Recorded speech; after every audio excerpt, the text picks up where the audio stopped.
Hello everyone, good afternoon. I'm here at the Volcano Art Center in Volcano Village. I'm going to give you guys an update today. It's been a couple days over the weekend, and today, Labor Day Monday, I'm going to take a little time out to update you guys on what's happening. There have been a lot of changes at the Fischer 8, so we need to discuss that, and we're going to talk about the signals that we see, and some other things like that. So I'm waiting for you guys to come on, so good to see you guys. Hi Chris, hi Tom. Good to see you guys up here in Volcano Village. Just gonna do a little recap of all the action we saw this weekend, some of the photographs, the signals we've seen on the tilt, all that kind of thing, and be able to take some questions from you guys as well. So, hi Brad, good to see you guys. Looks like you guys have all found me. My connection looks good up here. I'm at the Art Center in the middle of our native summit rainforest. The hapu tree ferns are around. There's some other wonderful native plant species up here as well. If you guys haven't come up here to check it out, you should sometime. You got the little nature walk with fantastic little displays and all that. So in any case, maybe we should get to the update. Talk about what's happening down at F8, Fischer 8, and all the signals we're seeing and all the other changes we got going on. So let me start with the tilt. I'm going to turn the camera around here. And let's show you guys a non-glare angle. A little bit of glare, not too bad. All right. So here's our tilt for the past couple of days at the summit. It's basically flatlined. We have some variations. It seems like it's at its highest point right around noon, maybe the warmest, close to the warmest part of the day. And its lowest point around midnight, almost on the lowest part of the day. It's harder to see the pattern quite right there, but let's come down to the past week. And looking at the past week, you guys can see that there's a interesting pattern here on our tilt at the summit, the blue line. Just to remind you guys, this is now a summer camp feed rather than a Kahuna. So we might have some slight differences in how we actually see the plot right there. Let me try to readjust here. Let's see if I can make a little less glare. There we go. Nope, didn't help. There we go. So what you guys can see is that they draw the dotted line right at the midnight change of one day to the next. So you can kind of look at that to divide the days, right? This plot has got 1 day per line. And what you can see is that you have a peak right in between and right in the middle, the hottest part of the day. Again, and again, and again. And then it's actually an earthquake that we talked about a couple of days ago. Another one, another one, another one. And something a little different happening here at the tail end. But overall, we have a pattern that seems to maybe be reflecting something to do with the day and nighttime, right? So it could be something as simple as having higher temperature, making it slightly higher signal, and it's hard to tell that this has actually been all the way calibrated.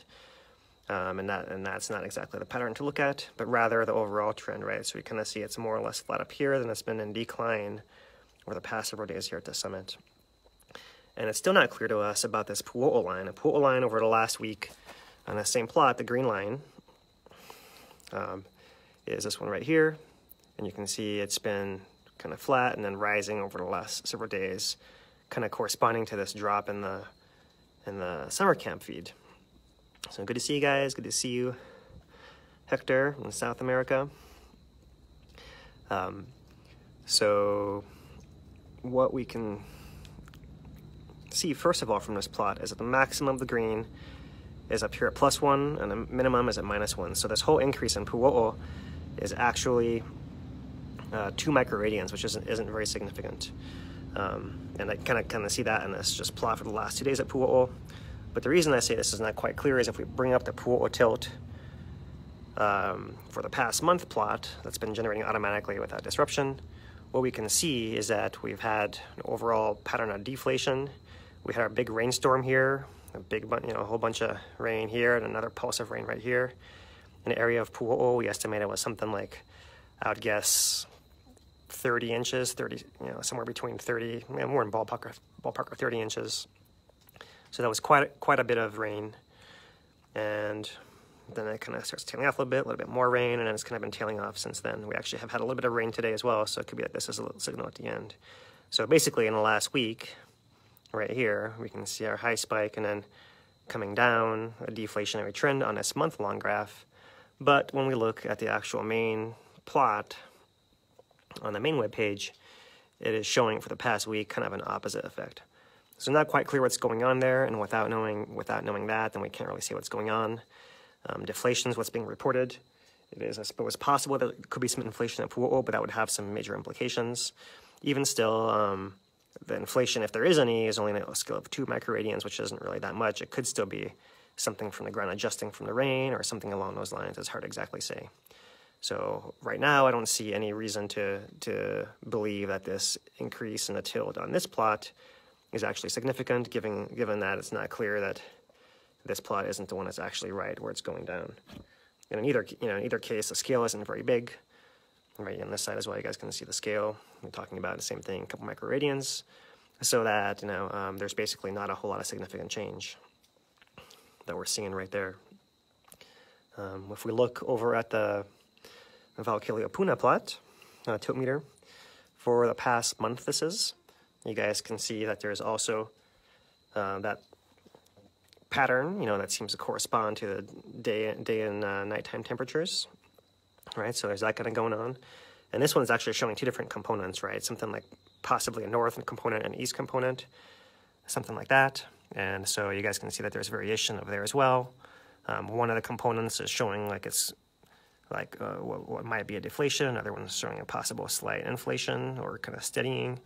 So kind of put together, maybe that the block of rock is just kind of tilting or wiggling or something like that. Maybe not the block of rock. I mean, the piece of ground that the tilt meter is on, could be moving towards a crack or away from the crack in some interesting way. So we'll have to wait and see what that actually means in the long term. There's a mosquito coming through here. All right, so nothing conclusive here either. Once again, the scale, +2, -2. So if we have a deflation on this one side, we're looking at something in the order of, it could be something like 6 microradians in that one component. But the other one, it's basically flat. So not very clear there that there's any particular change. So let's go back to our main tilt plot, and we can zoom out a little bit.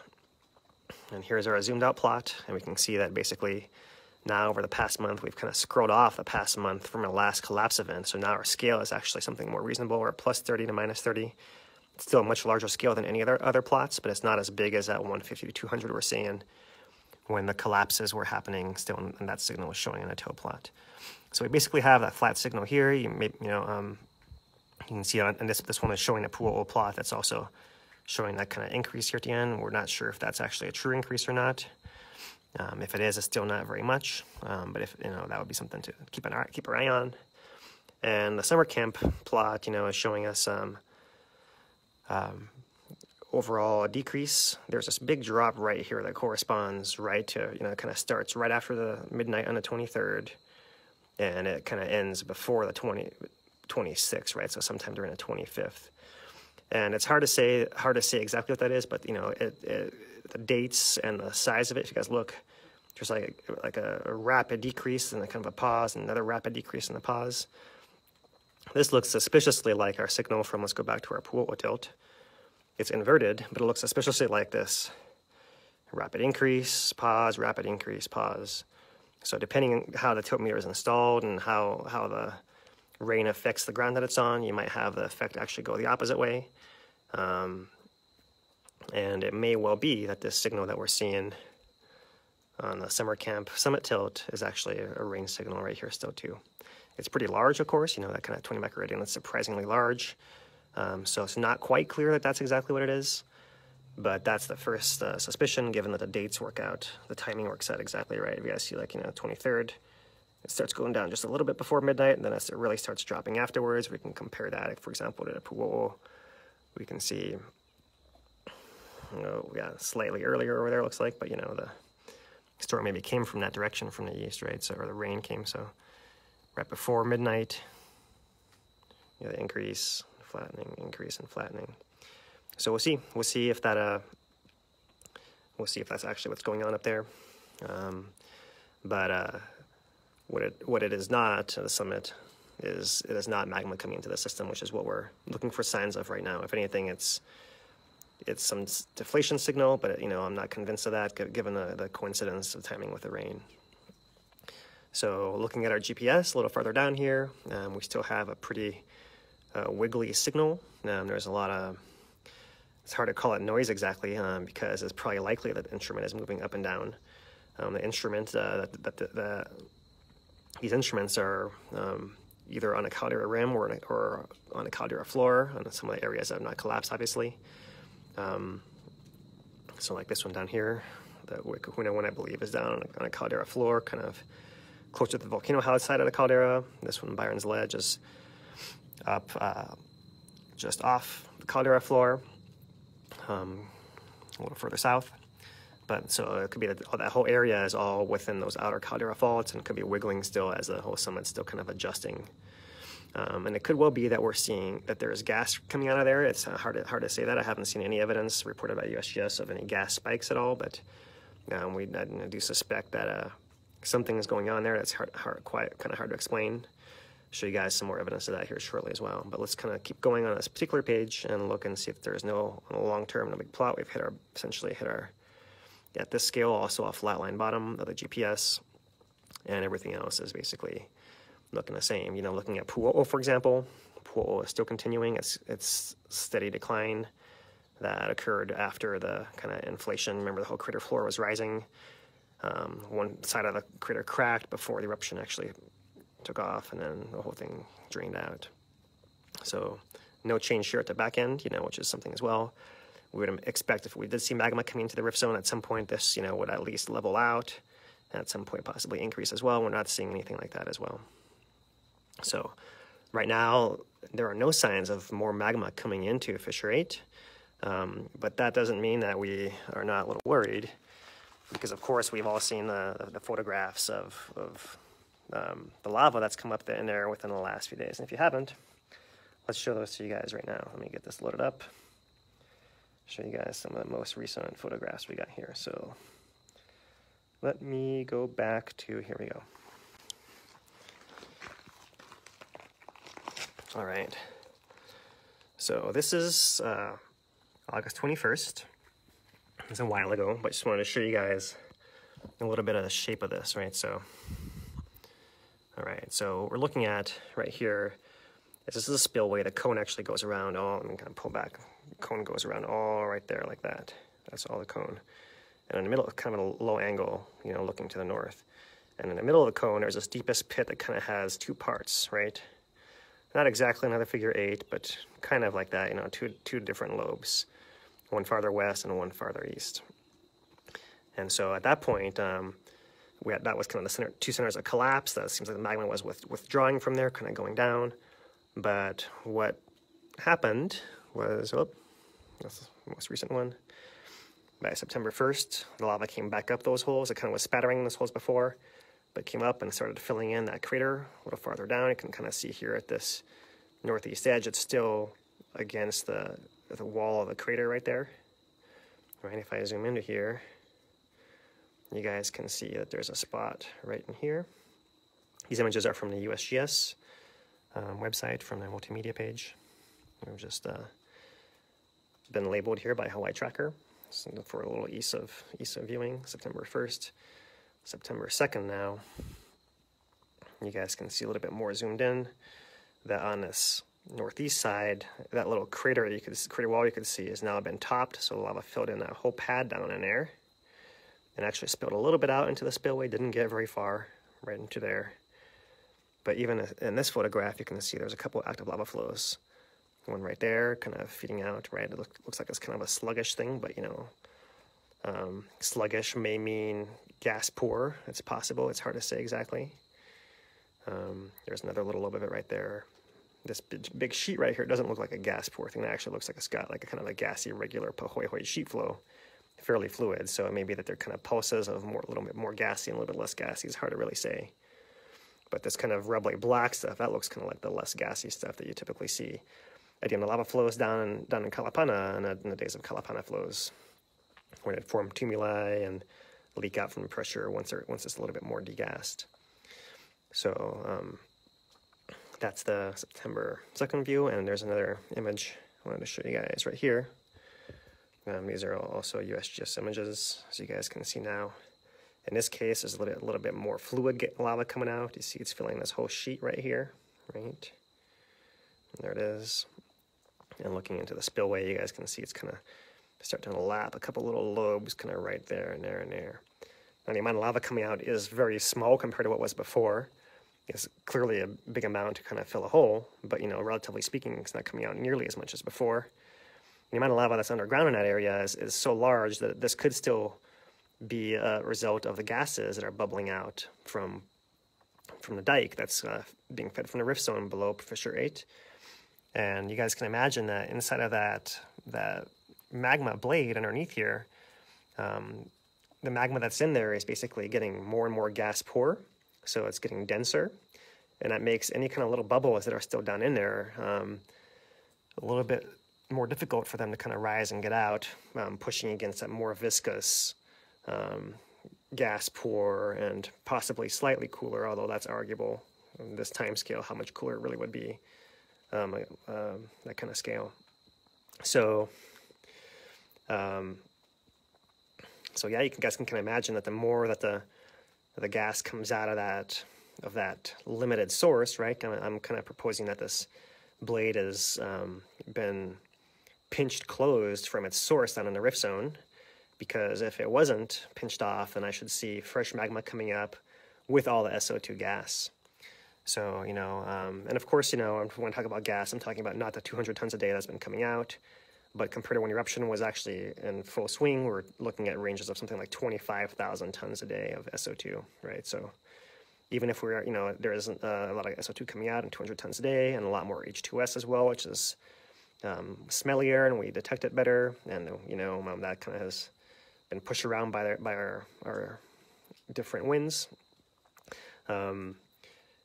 I still haven't seen any evidence of that, you know, several tens of thousand days, several, you know, 10,000 or 20,000 or even more thousand tons of SO2 per day coming out. That to me would indicate that the blade underneath here is still connected to the rift zone.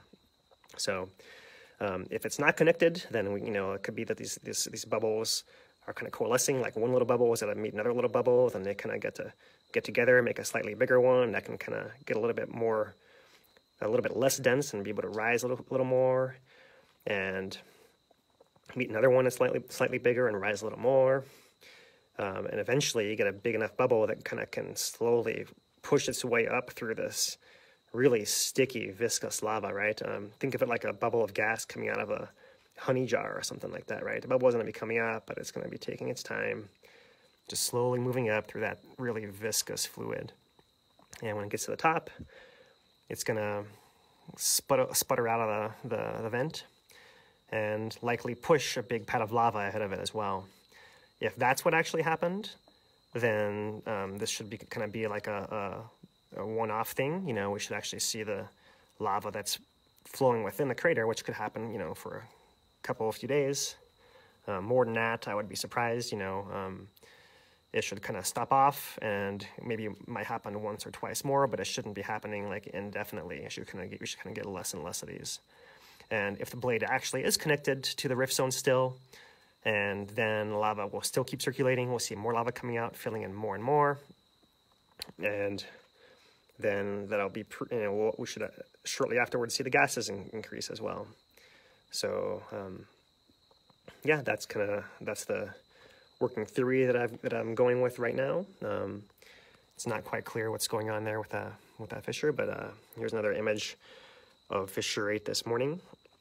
And you guys can see the USGS actually caught this thing in mid-spatter, right? There's a big glob of lava right there that's being shot in the air, right? So there's enough gas to bloop that thing right out of there. And you guys notice this isn't like a spray or like a giant fountain, anything like that. It's just kind of bubbling up and spilling out and feeding the sheet to come out and over. So it's definitely a reason for us to increase our alert, because we're not sure what's going to happen yet.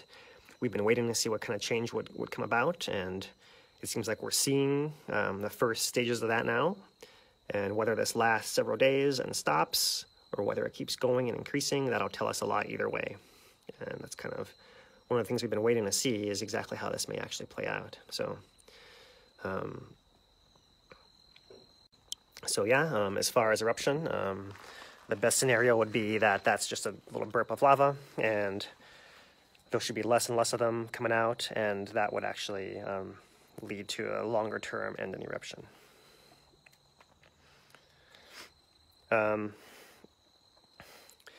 It's hard to say. So I see Dane's question: how long do people look for the pool of lava to oscillate in height inside a fissure rate, and are the gas pistoning events growing in size? So the second one, this gas pistoning event definitely is the biggest one so far. So it definitely has grown in size. It may not be like a steady increase where you get bigger and bigger and bigger and bigger ones. You might just have like a one-off big bubble, and then small ones, a couple more small ones, big ones, until you kind of get the gas out. It's hard to really predict. I can't really just back of my hand guess, how long the gas will come out without knowing the full size of the dike. But, more or less the way that I'm thinking of it, the dike runs west of Leilani, probably somewhere in the vicinity of 130. And obviously it runs east all the way to under Leilani Puna as well. So it's a pretty big area, a pretty big amount of lava that can actually fill that blade, even all above the rift zone. And, I would imagine that kind of gas that comes out, intuitively, I would say you should expect like many weeks max, maybe like 1 or 2 months at most. I would say more on the side of 1 month, so if that's what's actually happening, I'll be surprised if it keeps going on much longer for more than another couple of weeks or so, another week or even 2 or so, as far as the pistoning events, at least something this big coming out. But of course, I don't know, so that's just kind of my intuition, and we'll have to see, if it goes on longer than that, then the longer it goes on, the more the support grows for the fact that it may actually be a longer term process rather than just a degassing of that shallower uppermost piece of magma. All right, so and that's kind of what we're looking at right now. As of now, there is no lava going into the ocean. The lava that's shown in that photograph here, I'll turn it back around for you guys, is the only lava that's up on the volcano. This kind of silvery area right in the middle is an area of actually active lava, right? Quite often lava forms a little skin around itself, and it only kind of is exposed red between those areas of skin when it's moving at these kind of slower rates. We didn't see that for most of Fissure 8 because there was so much lava coming out. It was all red most of the time, apart from the kind of smaller, darker chunks in it. But normally when you have a Pahoehoe sheet flow, you have something like this, where you have like a skin on top and it's kind of fluid underneath, and the whole thing is sliding along. And as it cools and the crust gets thicker and thicker and thicker, then you get these darker colors right over there. So that's what we got going on with the ocean entry. And I want to show you guys this photograph that was taken by Harry Durgan, who was out with John Stallman last night at the YCAM, checking out the glow in a fissure. So you guys can see this beautiful long exposure photograph. You can see the Milky Way right up here. Milky Way, yeah. Glow. So they're beautiful photograph. So, and then maybe I can pull up the video and show you guys. But basically, our experience, I was out with Harry several nights ago, and we were looking for glow from here as well. And we took he took some long exposure photographs and made a little video of it, and we posted it online as well on Tracker. And you could see in the long exposure that there was actually glow, but we couldn't actually see it with our naked eye. And last night, John and Harry were able to see with their naked eye the glow. And then occasionally they actually would get much brighter pulses within as well.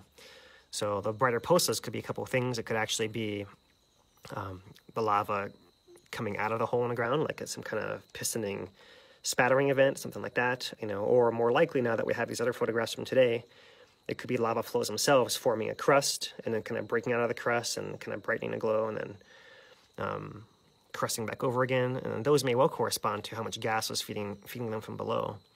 So our working theory, at least to start, is that it could be still gas pistoning. John talked about how They saw two pulses about 2 hours apart yesterday.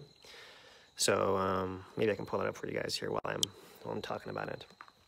But a 2-hour pulse is, not uncommon for a gas pistoning event. Of course, there have been gas events at the summit that have lasted a couple of days before, so it's hard to say that that's always how it has to be. It can actually vary quite a bit, but that's something we can go with as our working theory as well, that it is actually that gas pistoning effect that we're seeing.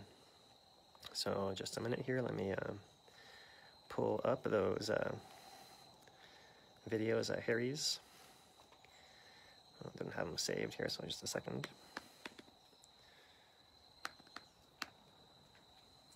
Let me type this in.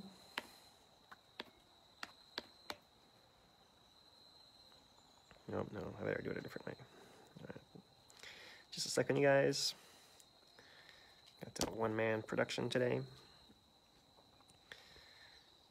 And now it's in here. If I can just find it. All right. You guys know how hard it can be to find stuff on Facebook sometimes, huh? So here we go.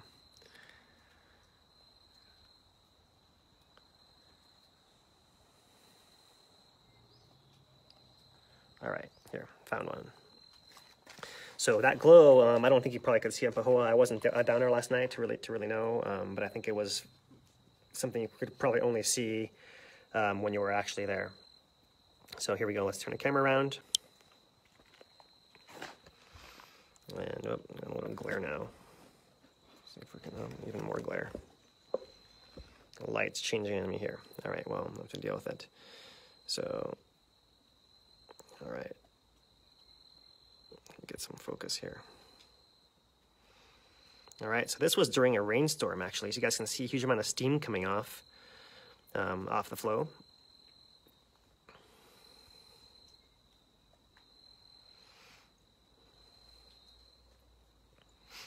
Yeah, so you guys can see how it's glowing, pulsing. It's hard to tell when the clouds come through, whether that's more glow or just the reflection of the clouds.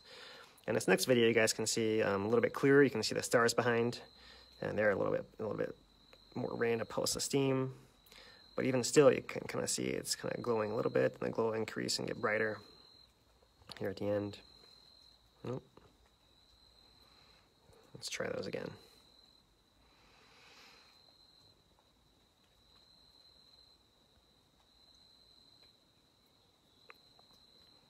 So you can see within the mouth of the pit right in there, it's always glowing in there, and then you get an occasional right there, see that little flare up, right? And it could be there's extra steam. You guys can see all the extra steam out here reflecting off the gas as well. So there you have it. You guys can find these online as well. So Fischer 8 is definitely showing signs of life still, at least the glow, and so far the flow has not come out past the spillway, which is what we're looking at the moment. So let me see what else I got lined up for you guys here. There actually is a video that the US just put out today of their view into Fischer 8. Oops. So I'm going to show you guys that. So this is off of the USGS multimedia page, and this is a pretty brief video, but it actually shows you guys a little perspective on the size of the walls of Fischer 8, right? So the bubbling's about to come into view right in here. And there it is. Here's the edge of the flow down into the spillway. This is what we've been calling Mini 8 for a while, right? It's got a better name, but I have to wait to share it with you guys. Rewind this a little bit into here. Right? You guys can see how tall these walls are back in here, but this whole crater floor has now become flat again, filled with lava once again, right? So here, rewind it, or I'll just pull it along for you guys like that.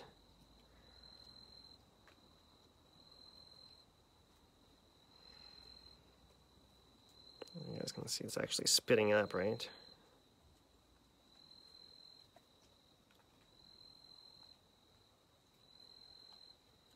A little shaky, but can we blame them? So that's what we got about fissure 8. So there's no sign of, no sign of that renewed gas, and that's really what I'm looking for at this point. You know, even though I'm seeing all that lava go right there at the surface. So in other developments, I see you guys people asking about the social situation here. The barricades have come down. And we have heard that they're not patrols anymore, and people are still going out. But there are still civil defense and DLNR going out and threatening to ticket people, if not ticketing them outright. It's hard to say exactly what's going on out there. I know that the public locals are getting pretty impatient with the fact that they can't even go and see the 3-month-old dead flow, right? And, you know, maybe there's some reason in there, right? Because within a national park, you know, we'd stand next to flows that were hours old or still active, you know, and it's true that, you know, they weren't the same kind of lava as fissure 8 lava, but these flows down at McKenzie weren't fissure 8 lava either, right? These were fissure 22 and 6 and 16 and all those other flows that went to the south. Big flows still, and they're still hot, and they're still sharp and dangerous and all of that, you know, but they're not the same as a fissure 8 flow, which has actually had a huge amount of lava and it's probably going to stay hotter than all the other stuff for much, much longer. So, you know, I think that that's where the people are coming from, is they think that, you know, there should be a way to go down and see some of this new creation which is taking place as well. And so I personally can't blame them, although I can't also advocate anyone to go and break the law either. So hopefully the county will realize that they need a viewing area somewhere still and put something up. You know, it seems like down at McKenzie would be a candidate place where people could go down and see that now 3-month-old dead flow, maybe even longer now. And from there, they could actually, you know, make a little trail that went to the oceans. People could see the black sand that's been reported to gather down below that Big Sea Cliff. You know, it was just fascinating. McKenzie was a place where we'd go and see the big waves come and splash against the cliff and splash up in the air, like, you know, 60 feet high. And that's because there was, you know, nothing to break the waves until they actually hit the cliff below, and now there's a big black sand beach down there, which is really fascinating to see how that changed. And of course, we all wonder whether it's going to stay there in the long term, you know, given how many big swells we may have over the coming winter seasons, you know. But for now, it's a beautiful thing to see. And from the coastline, it's not too far to go and look at the new coastline, which was formed by that flow 3 months ago, that Malama Flats flow.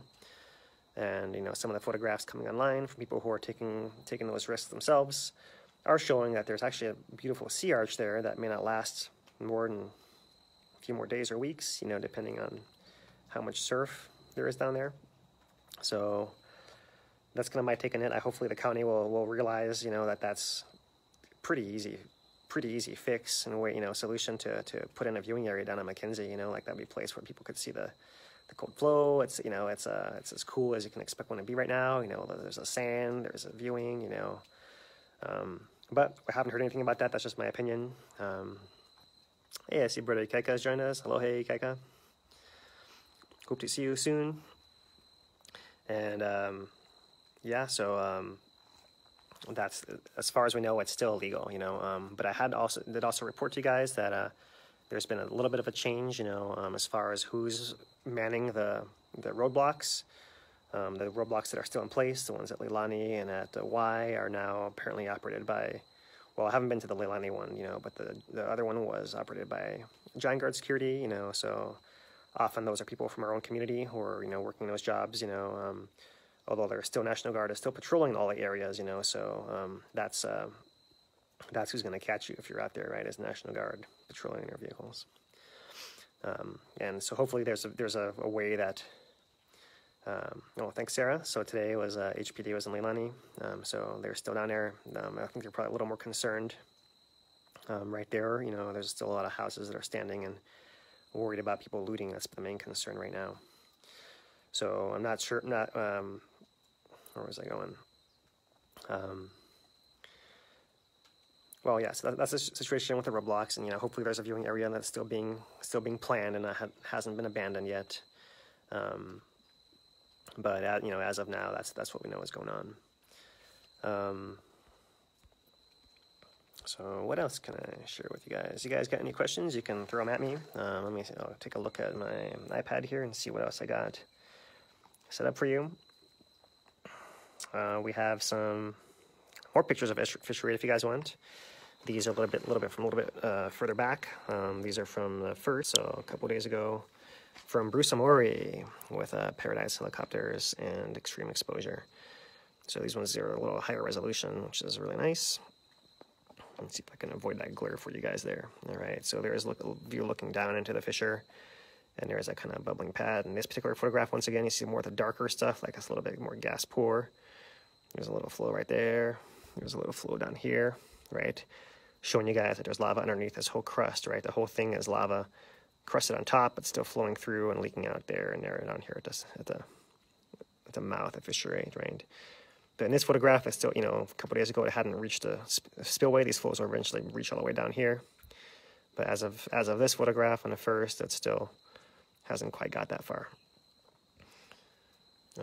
Another view of it right here. So you guys can see pretty clearly the pond there. All right. Looks almost like a face right there, huh? So anyways, that's the spot where the lava is bubbling up, and it's feeding that crust, leaking out on the edges there and there. There was a second spot underneath here. It's not clear if that's bubbling up still or whether it's coming through here, down through the crust, but in any case, this is active as well, flowing there and there as well. So thank you to Bruce Amori for these photographs, and you can find these at Extreme Exposure. I'll pull these out for you guys since they're really nice. Another view of it right there. Same. And here's some photographs from Bruce of Pohoiki. So this is a straight down shot. So this is actually post Hurricane Lane, right? So you guys can see how the sand has been moved. There's a little bit, maybe a little bit less right in here, and a lot more down in here, and a whole bunch over here as well, right? Not as much right in here as there was, but there's actually a little patch over here on this side now as well. It's hard to see. Some of that's actually kind of rocky in here. Let me zoom that in and see. Maybe not quite as much as that's still kind of shallow, and the waves breaking. Yeah, so you actually can see the waves coming in, a nice shore break right there. Let's look at the other photographs. Maybe give us a better angle. Oh, it's the same one again. Okay, yeah, here's a better angle. So there's the boat ramp right there, the break wall, the now little cakey warm pool. There's another pool back here of kind of really shallow rock. A couple more little pools back in here, and a big bunch of sand right in here as well.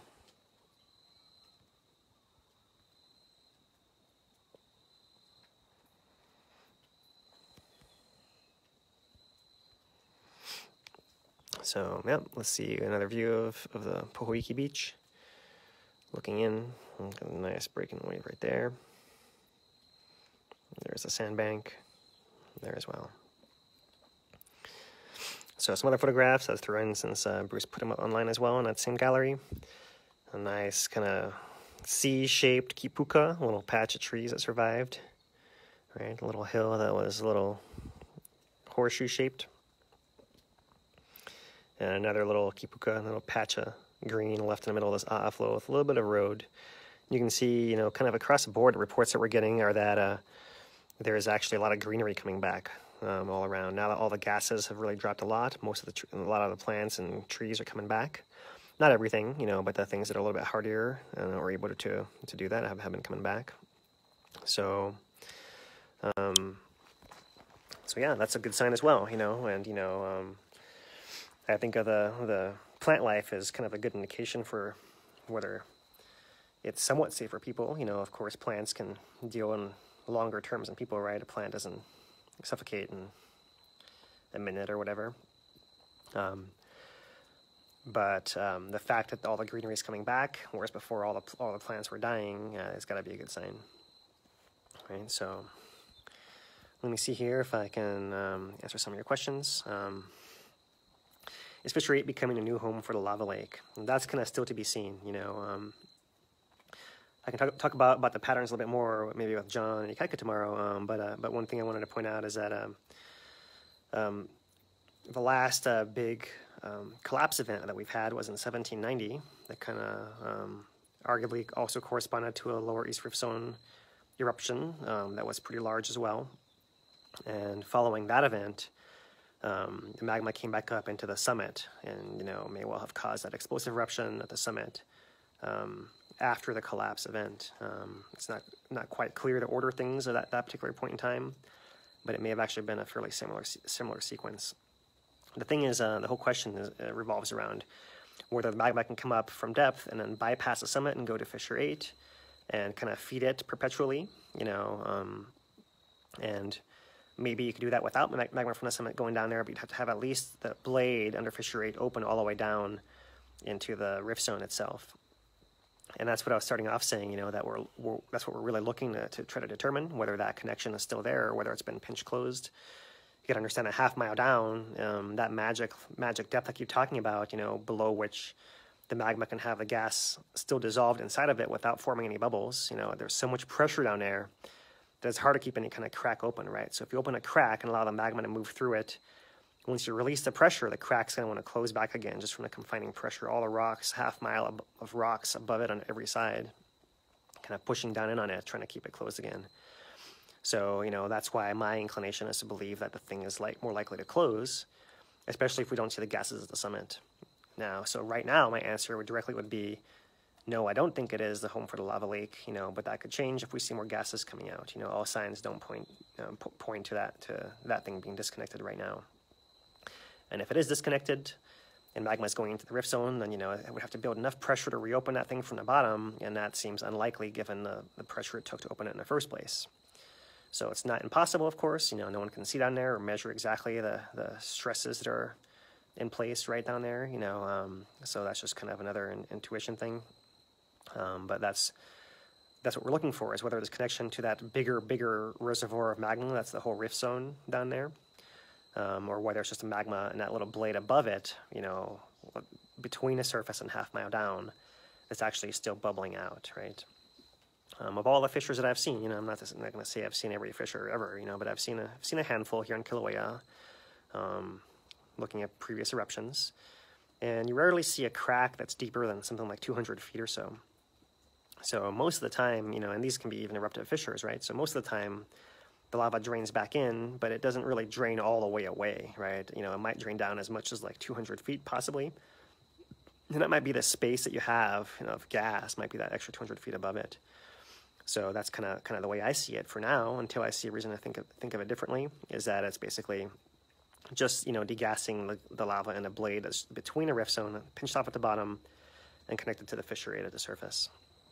So hopefully I answered that to satisfaction. Let me see if I can get another one here. Oh, Nathan, you got a doozy of a question for me. So let's see. So you're asking about the deep Pahala earthquakes. I'm not sure how to answer the answer to your question right now, Nathan, but I'll have to look it up and get back to you. So I apologize. Nathan's asking about the actual characteristic of the earthquake signal on those deep earthquakes under Pahala. I'm not exactly sure. We know that there's been earthquakes under Pahala today as well. In fact, let me pull up the earthquake map and let's talk about the earthquakes. So let me get this lined up for you guys here. Let's turn my camera around. All right, here's our earthquakes. And let's do a refresh. And okay. So today, on this view, there are 11 earthquakes. Of these earthquakes, all but 2 are in a volcano area. So I'm going to go through them. This one is at 1.9 at the surface. You can see it right there, lit up in blue right there. The next one down is one of the Pahala earthquakes, 35 kilometers down, right under Pahala, right there. There's another one not that far off. That one's actually farther back. That was a 1.9 right next to it over here as well, also 34 kilometers down. So that's where the deep conduit of Kīlauea comes up deep underneath here. This whole kind of area right in here, we're not exactly sure what it looks like, but we believe it comes up over this way, and then it kind of starts, after some depth, it starts leaning over in this direction, and then meets under the summit conduit and comes up straight up from there. So when we see earthquakes in this area. We know that something's happening with a deep conduit of the volcano, but, you know, I don't know that we know exactly what's happening down there. You know, we know that the rocks respond to pressure changes, so the pressure could be magma coming into it. Maybe there's a bigger pulse coming, or maybe the big pulse already came and left, and it's basically adjusting to less pressure within there, you know, that actually fed this eruption potentially, something like that, or the whole previous many years of eruptions. And if that's the case, you know, maybe it relates somehow to the movement of the flank. Maybe that has some effect on it as well. It's hard to exactly say. But essentially, we're not sure what those exactly mean, apart from there's some change in the conduit, and we don't need that information to tell us the volcano is changing right now. So we kind of have to come back to that, and still haven't had time to research the previous events in that deep conduit area. But this is the area that Nathan is referring to right in here. So, and he's trying to determine whether those characteristics of the signal actually give us more information beyond what I'm telling you guys right now, and we'll have to look into that.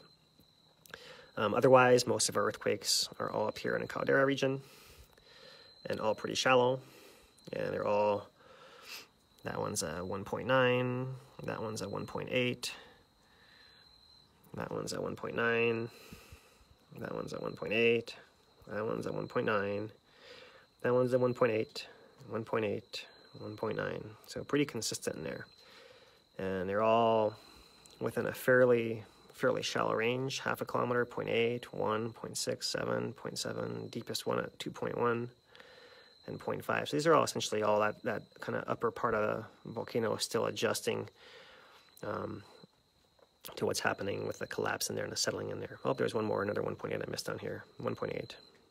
Here at the bottom, another 0.5 kilometers down. So that's our earthquake plot today. We have our, it's interesting, it's kind of worth looking at this today since we know a little bit more about what's been happening over the last couple of days. Our tremor plot, our seismograph from the Kīlauea Puna area. This is uprift of fissure 8, so it's hard to say exactly what that corresponds to fissure 8 directly, but this is the closest one we got. And we see our kind of regular earthquake patterns throughout here. We see kind of our longer bands of tremor that we've been speculating whether that's magma or gas moving up, maybe both, maybe magma pushing some gas up, maybe we're seeing some of that, right? Because it was, this is a second, right? So this is the era, the lava lake had already appeared by this point in time, and it was bursting out, and so maybe these are bursts that actually, of lava at the surface actually coming out. So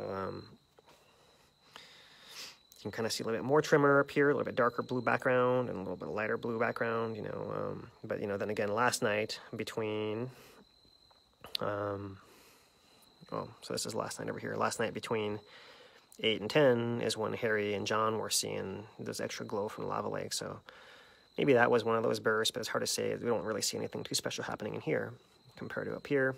So it's hard to say exactly, you know, that the tremor is really going to give us a dead giveaway.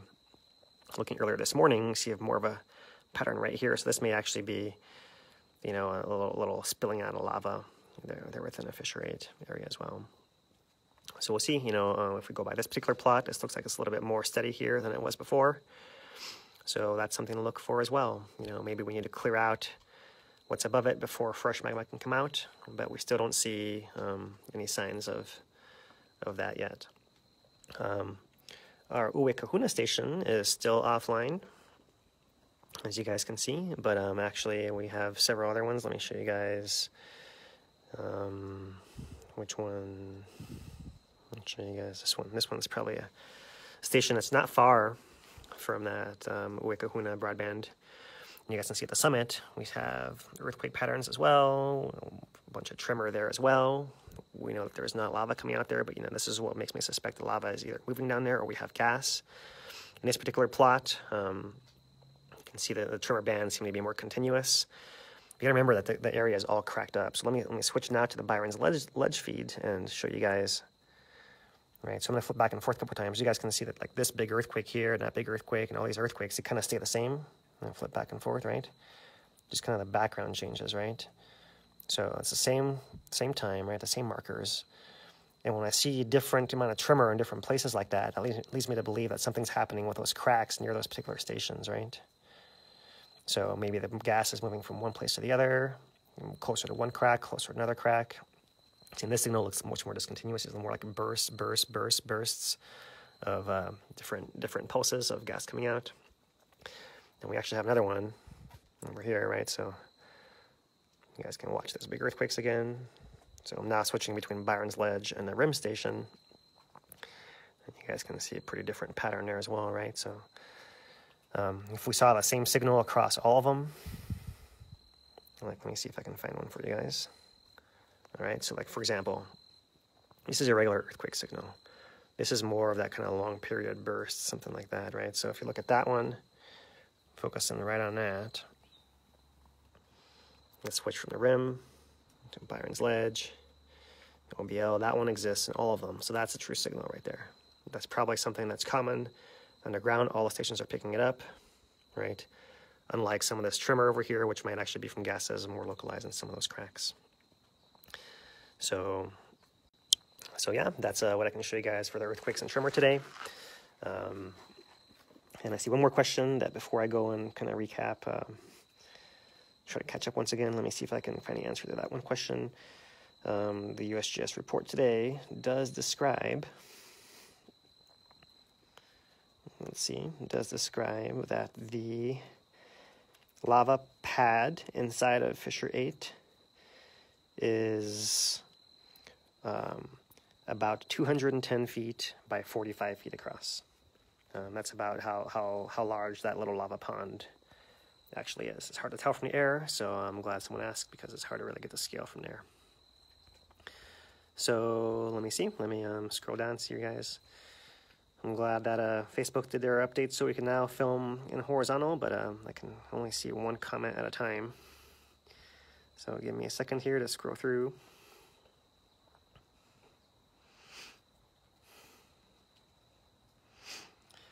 So, okay, I see a comment about the collapse at the summit. Hey guys, I'm trying to fight off the mosquitoes here. There's some mosquitoes here in the forest, unfortunately.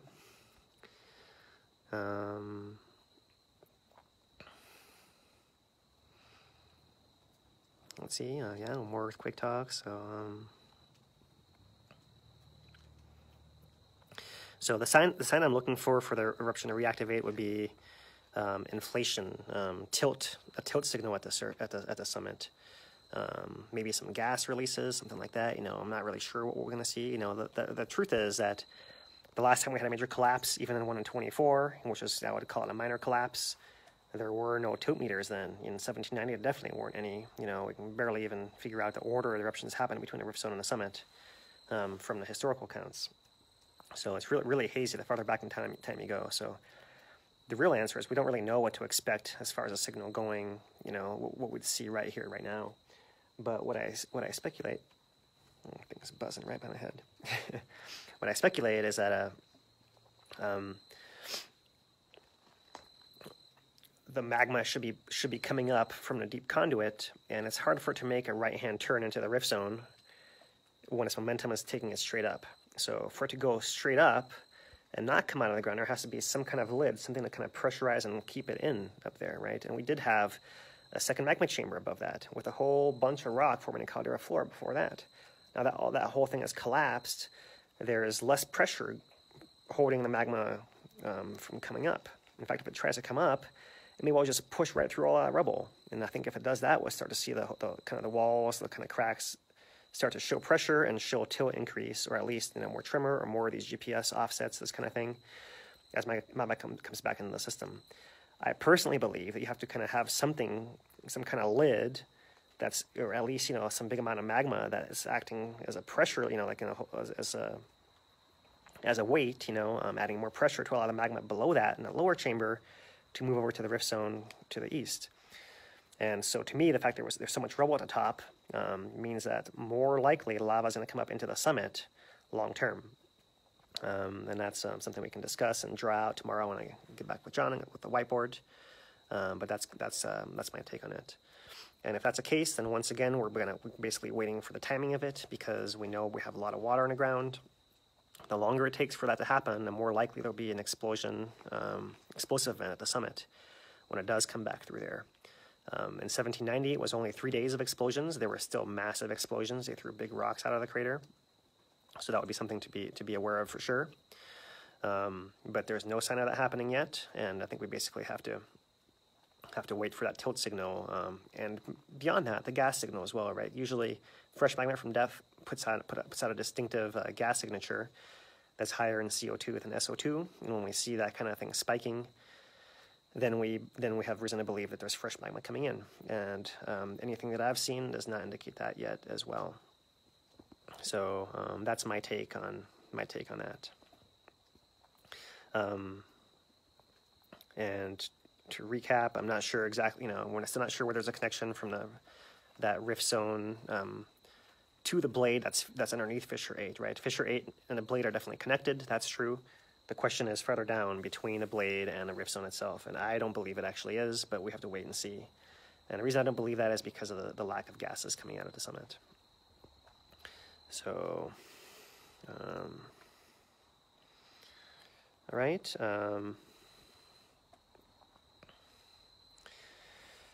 Let's see. As far as the eruption cycles, that's a really hard thing to do. We can do that in more detail tomorrow with John, but because there are cycles upon cycles upon cycles, right? There's cycles of the caldera having big collapses and then followed by explosive events, followed by more quiet lava flows, followed by more collapses. There's cycles upon cycles upon cycles. So my feeling right now is that we're in a cycle that's going to lead to lava at the summit again, and a long-term kind of reduction in activity of the rift zone. One thing I wanted to mention is that, for a while I've been saying the long-term eruption interval on a lower east rift zone is every 14 years, and that's true. If you look back for the last, the whole record we have, 1,000, 2,000 years, somewhere in that range, it is about every 14 years that we have an eruption in a lower east rift zone. But in the last 200 years, since the 1790s, since that last collapse at the summit, it's been every 40 years, actually. Every 40, maybe 43 years has been an actual interval between them. 43, maybe 44 now that we had almost a 58, is that right? 58-year gap in between. So if that cycle, that could be the cycle to look at right there, is a cycle since 1790 of what's actually happened, right? Maybe we're resetting that kind of cycle where we have to basically reestablish a summit conduit, refill lava lake, because what happened after 1790 is hard to really know exactly, but it goes something along the lines of there was a collapse, possibly before, possibly after, or at the same time as a big lower east rift zone eruption. In fact, one study that I read put the estimate of surface area of the 1790 flow down in the lower east rift zone at 35 square kilometers. Eruption this year has put out 35.5 square kilometers, so it's extremely similar in that sense. Of course, you don't know the thickness is the same. You don't know the amount of lava going to the ocean was the same. The volumes may not be the same. It's hard to really say that. But there was a big eruption that covered a lot of very similarly large amount of land in the lower east rift zone in 1790, as well as a caldera collapse. There must have been enough time, in my mind, for the water to come back into the system. Either that, or the water was actually there beforehand, which is quite possible because before 1790 there might have been as much as 100 years of quiet. So that's unlike what we have now. We didn't have 35-year eruption that preceded 1790, so maybe that explosive eruption came at the beginning. And in that case, we have maybe less to fear ourselves because in that case came at the beginning, cleared the pathway, and what came next was lava leaking out from the cracks that formed that collapse crater. There were fountains of lava that shot out from there and sprayed reticulite up onto the rims. Part of this evidence comes from the fact that you don't see all the heavier scoria and tephra, like all the stuff that makes up fissure 8. You don't see any of that stuff on the upper rim of the caldera. So the model that makes the most sense is that the fountains of lava were deep down inside of that really big crater, right? So it was a huge spray of lava from really far down, and just barely the top stuff was flying out of there, right? So that would be a incredible thing to imagine seeing, right? Imagine if you could be at the volcano house and look down into a 1,500-foot deep pit, and there's a 1,000-foot fountain inside of it, and it's still hundreds of feet below you, half-mile away, right? That would be pretty epic if something like that were to happen. That could be what comes next, and what followed that in 1790 was a lava lake. At some point, that pathway was open enough. We don't know exactly when it formed, maybe 1800s or so. By 1823, when a first Westerner arrived, the lava lake was already there, had filled that whole collapsed pit in the ground, and was active for 100 years. So, my personal feeling today, it may change, is that we're kind of in that kind of cycle where we're going to go back to the summit. There might be a little bit of messiness as far as lava getting back through there, depending how long it takes. The sooner it comes up, the better, because the less likely we'll have any explosions. We can just have that kind of spray of lava leaking out from the cracks, or possibly not, and possibly just pushes the rubble all aside, because to actually have a spray, you got to have two hard blocks kind of holding close a fairly small nozzle. So if it's open a little more than that, maybe the lava will just push back up and make a little lava pond, a little lava lake, and that thing could be active another 100 years for all we know, until we build enough pressure, enough build up at the summit to allow lava to flow out into the rift zone once again. Any kind of pressure large enough to go all the way down to the lower east rift zone. So I probably went too far in that answer, but that's my feeling of how the cycles actually go. We can actually draw it out for you guys with John the next time as well. So let's see. Another question from Nathan. The summit tilt. The summit tilt's a little hard to figure out what's going on. It seems like, Nathan, like I talked about this. I'm going to do it again for you guys in case any other guys missed it as well. So I believe, let's pull it up here. All right. All right, so here, let me scroll to the bottom so I can see.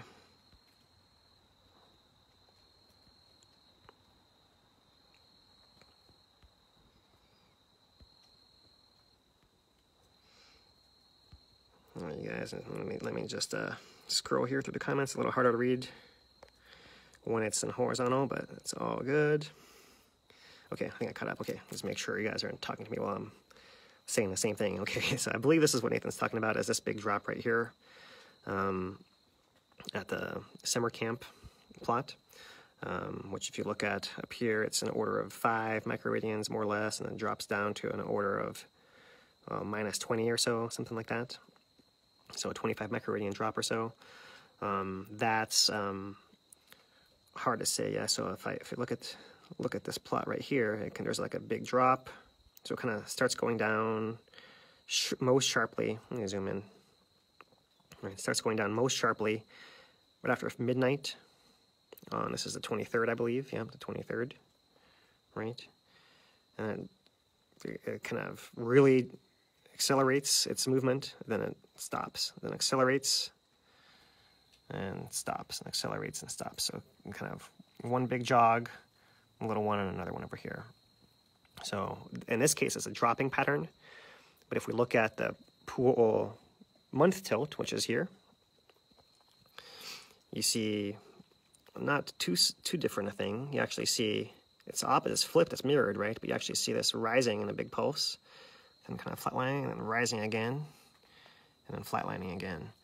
So I'm not convinced yet, and I know that the signal at the rift zone is actually not that big, right? We're talking about 1, 2, 3 microradians, which is what, makes it easy to believe. It's harder to believe that's what's going on here at the summit with this plot. But the timing is it just fits so well that it's hard to say it's not related. So, it's hard to say that, we don't know much about this instrument before that, right? We do know that now it's showing some variations that seem to correspond to daytime, right? Hottest part of the day, coldest part of the day, hottest part of the day, coldest part of the day, kind of over and over with a pattern that's, real kind of behind that. So the fact that we see possibly, I'm not sure if this is a miscalibration or, if this is some other actual real signal of the volcano, but it seems too regular. I suspect it's something to do with the calibration, and if that's the case, then, I have it hard, I might suspect something else is going on with the instrument to cause that scale as well. So I'm not convinced, but we'll have to wait and see about what that actually is. I'm not quite sure as well. So right on, you guys. I think I've dragged it out long enough today. Thanks you guys for joining me for the update. I will get together with John. He gets back on island as well. So we will be gathering information from all over the place and giving you guys a presentation as well. And yeah, I do have something with my throat, so I'm going to go back and rest my throat and get some medicine, get some healing, and rejoin you guys tomorrow. So thanks for joining me.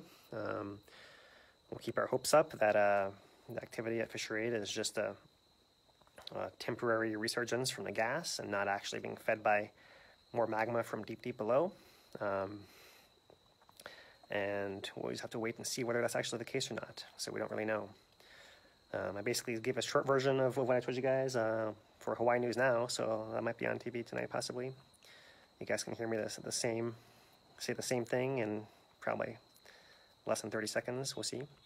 But until then, until tomorrow when we get back with John and Ikaika, I will tell you guys, stay classy, Puna. Aloha.